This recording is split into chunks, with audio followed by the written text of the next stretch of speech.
Jim, the poet, was always there. Jim was a fully fledged, happening poet. Morrison was a bit of a contradiction. He seemed to have two different personalities, It was just, seemed to me, the perfect party animal. and drugs definitely affected who he was. Being a rock star is an addictive lifestyle.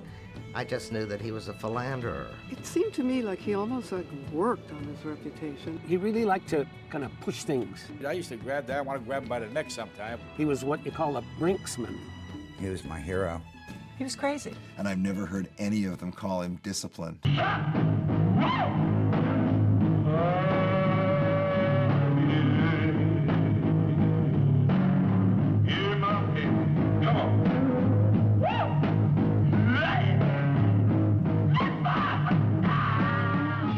The essential reason that Jim went to Paris was that his wife Pam was there. And Pam was working very hard at getting Jim off of liquor. I asked him if he wanted to sing still and why he came to Paris. And he said he didn't want to sing anymore. He wanted to write poetry.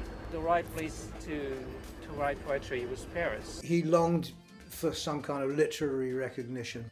Of course, a lot of the roots of the beat movement are in Paris.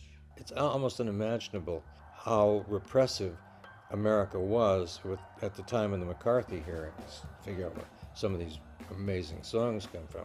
Well, his poetry was coming from a very similar place. He was going to carry on that American tradition of, Ernest Hemingway and F. Scott Fitzgerald and Henry Miller, and now Jim Morrison, an American in Paris, poet. Jim wanted to meet me. The idea of people with brains, with certain amounts of brains, getting together and living a certain lifestyle where you appreciated culture. Ends with an act of cunnilingus. And we were waiting for Jim to come back so that we could resume the next phase of our career. And then the tragic news came that Jim Morrison was dead. Would you come into the office? There's a message for you here from the Doors. And I said, I don't think I want this message. I know what this message is. Jim wasn't taking heroin often. I remember him eating a block of hash.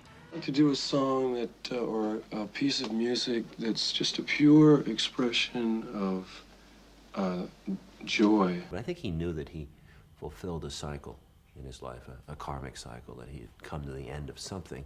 So the last time you saw him, That was it. he was in a cab, zonked out, stoned out, with a drug pusher. Right. I do think he got tripped up. I do think he could have become had a second act. Jim was a poet. He was born one, and he lived one. I don't think there was a better poet of Jim's generation than Jim.